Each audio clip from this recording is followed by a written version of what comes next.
بانی P T I سے ملاقات کرنے کا مشن۔ وزیر اعلیٰ خیبر پختونخوا سہیل آفریدی کی اڈیالہ روڈ سے دھرنا ختم کر کے اسلام آباد ہائی کورٹ آمد۔ وزیر اعلیٰ خیبر پختونخوا کی چیف جسٹس سے ملاقات نہ ہو سکی۔ سہیل آفریدی، علیمہ خان اور وکلاء چیف جسٹس کے سیکرٹری کے آفس سے واپس روانہ۔ سہیل آفریدی نے کہا کہ ہماری سنوائی نہیں ہوئی، چیف جسٹس کی طرف سے پیغام ملا آپ سے نہیں مل سکتا، ہم قومی اسمبلی اور سینٹ کا اجلاس نہیں چلنے دیں گے۔ منگل کو ہائی کورٹ اور اڈیالہ جیل کے باہر اکٹھے ہوں گے۔ صوبے کی گورننس پر انتظامیہ سے رابطے میں ہوں۔ صدر آصف علی زرداری یا نواز شریف کی طرح پیراشوٹ سے نہیں آیا، نچلی سطح سے اوپر آیا ہوں۔ علیمہ خان نے کہا کہ عدالتوں کے دروازے عوام کے لیے بند ہیں، چیف جسٹس کے احکامات پر عمل درآمد نہیں ہو رہا۔ 15 منٹ کی عدالت لگی، اس کے بعد بھی چیف جسٹس نے ملاقات نہیں کی۔ اسلام آباد ہائی کورٹ میں بانی پی ٹی آئی سے ملاقات نہ کروانے پر توہین عدالت کی درخواست دائر۔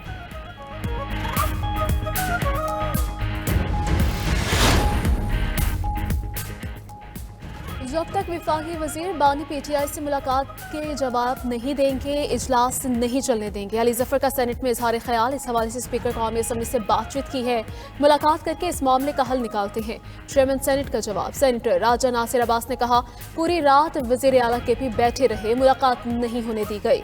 سینیٹر ذیشان خانزادہ نے کہا کہ جب تک آپ بانی پی ٹی آئی سے ملاقات نہیں کرنے دیں گے، اجلاس نہیں چلنے دیں گے۔ چیئرمین سینٹ نے کہا کہ آپ اس طرح تھریٹ نہیں کر سکتے۔ طارق فضل چودھری نے کہا کہ بانی پی ٹی آئی کی صحت سے متعلق سوشل میڈیا پر جھوٹی خبریں چلائی گئیں۔ اپوزیشن کا واک آؤٹ، سینیٹری اجلاس 1 دسمبر تک ملتوی۔ قومی اسمبلی کا اجلاس بھی کورم پورا نہ ہونے پر ملتوی کر دیا گیا۔ وزیر اطلاعات عطا اللہ تارڑ کا پی ٹی آئی احتجاج پر رد عمل، سہیل آفریدی سمیت قیادت پر تنقید، کہا کہ پی ٹی آئی اور وزیر اعلیٰ خیبر پختونخوا نے عوامی خدمت پس پش ڈال دی، سارا فوکس غیر قانونی مطالبے پر ہے، سزا یافتہ بانی سے سیاسی رہنمائی لینے پر ہے۔ ترقی اور عوامی ریلیف پر توجہ دینے کی بجائے جماعتی قیادت دن رات اسلام آباد میں سیاست کر رہی ہے۔ تحریک انصاف کی خاتون سیاستدان نے منفی حکمت عملی سے پاکستان دشمن مہم چلائی، تحریک انصاف ریاست اور عوام کے مفاد کو مقدم رکھے۔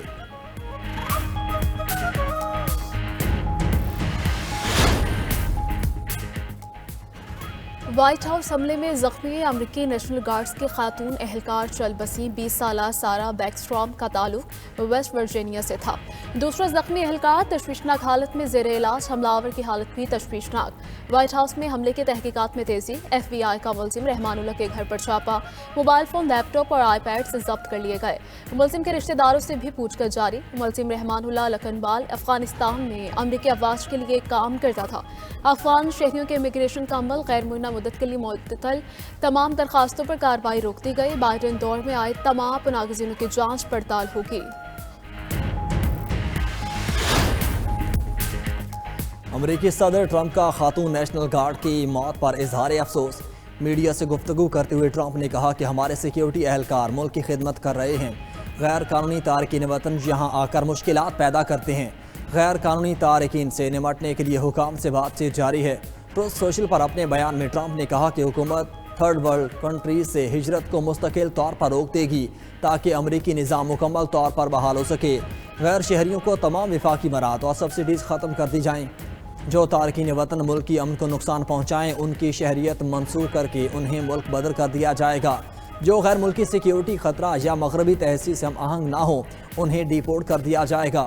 صدر ٹرمپ نے کہا کہ امریکہ کے پاس دنیا کی مضبوط فوج اور دفاعی آلات ہیں، امریکہ کو اسپیس فورس میں روس اور چین پر برتری حاصل ہے، مزید B-2 طیاروں کا بڑا آرڈر دے دیا، وینزویلا کو حد میں رکھنے کے لیے جلد اقدامات کریں گے۔ ادھر امریکہ نے جنگی طیارے پورٹو ریکو میں تعینات کر دیے۔ افغان طالبان رجیم دنیا کے لیے خطرہ، افغانستان کے پاکستان کے بعد تاجکستان میں بھی دہشت گردی، 3 چینی باشندے ہلاک۔ تاجک حکام کے مطابق افغانستان سے ہونے والے حملے میں چینی کمپنی کے کیمپ کو نشانہ بنایا گیا، تینوں چینی افراد ڈرون حملے اور فائرنگ میں ہلاک ہوئے۔ حملے کے بعد تاجکستان اور افغانستان کے درمیان سرحد پر حالات کشیدہ، تاجک حکومت کا افغانستان سے سرحد پار کارروائی پر شدید تشویش کا اظہار، افغان حکام سے سرحدی سلامتی کے لیے فوری اور مؤثر اقدامات کا مطالبہ، پاکستان کے تاجکستان میں چینی شہریوں پر بزدلانہ حملے کی مذمت۔ ترجمان دفتر خارجہ نے افغان سرزمین سے دہشت گردانہ حملوں کی انتہائی تشویشناک قرار دیا، کہا افغان سرزمین سے دہشت گردی پر پوری عالمی برادری کو تشویش ہے، حملے میں ڈرون کے استعمال نے خطرے کی سنگینی واضح کر دی ہے۔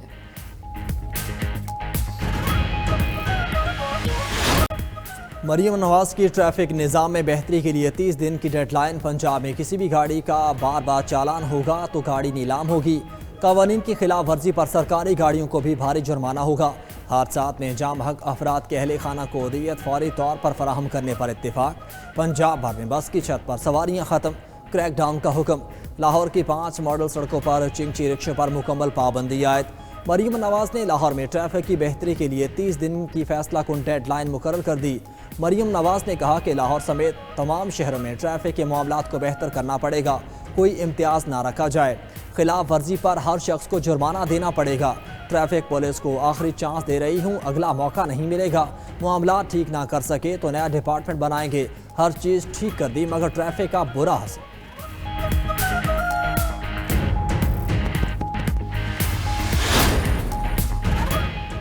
پنجاب میں امن و امان کی صورتحال بہتر ہے۔ ستھرا پنجاب اپنی نوعیت کا بڑا پروگرام ہے۔ مریم نواز نے گورننس کے نظام اصلاحات کی۔ پنجاب حکومت موسمیاتی تبدیلی کے لیے اہم اقدامات کر رہی ہے۔ جنہوں نے جرم کیا انہیں سزا ملنی چاہیے۔ مالک احمد خان۔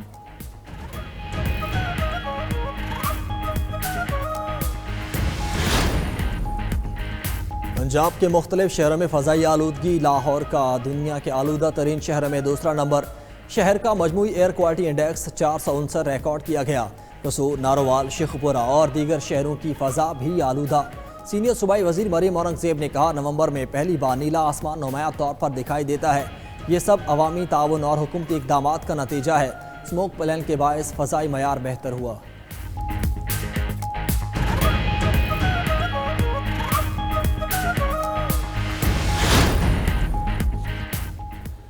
لاہور ہائی کورٹ میں اسموگ اور ماحولیاتی آلودگی کے تدارک کے لیے درخواستوں پر سماعت۔ تمام سرکاری اداروں کی بسز کو چیک کریں اور دھواں چھوڑنے والی گاڑیوں کو بند کریں۔ میرے پاس درخت کاٹنے کی تصاویر آئی ہیں۔ جسٹس شاہد کریم کی ریمارکس۔ عدالت کی ممبر کمیشن اور وکیل پی ایچ اے کو موقع چیک کرنے کی ہدایت۔ جسٹس شاہد کریم نے کہا کہ گورنمنٹ بھی ماحولیات کے ایشوز کو دیکھ رہی ہے۔ جسٹس شاہد کریم، نیلا گنبد کے قریب پارکنگ پلازا بنانا اچھا اقدام ہے۔ سندھ ہائی کورٹ میں 27ویں آئینی ترمیم اور آئینی عدالت کے ججز کی تقرری کے خلاف درخواست۔ عدالت نے فیصلہ محفوظ کر لیا۔ درخواست گزار نے وزارت قانون اور وفاقی آئینی عدالت کے چیف جسٹس امین الدین اور دیگر کو فریق بنایا۔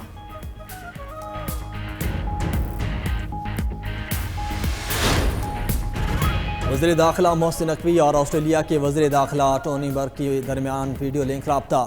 باہمی دلچسپی کے امور اور سیکیورٹی کے حوالے سے تعاون پر بات چیت۔ پاکستان اور آسٹریلیا کا غیر قانونی امیگریشن کی روک تھام کے لیے اشتراکی کار بڑھانے پر اتفاق۔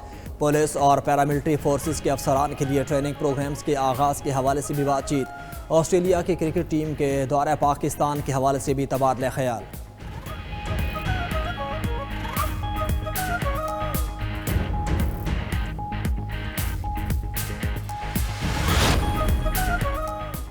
یوکرینی فوج روس کے زیر قبضہ علاقوں سے نکل جائے تو لڑائی رک جائے گی۔ یوکرینی فوج پیچھے نہ ہوئی تو روس طاقت کے ذریعے مقاصد حاصل کرے گا۔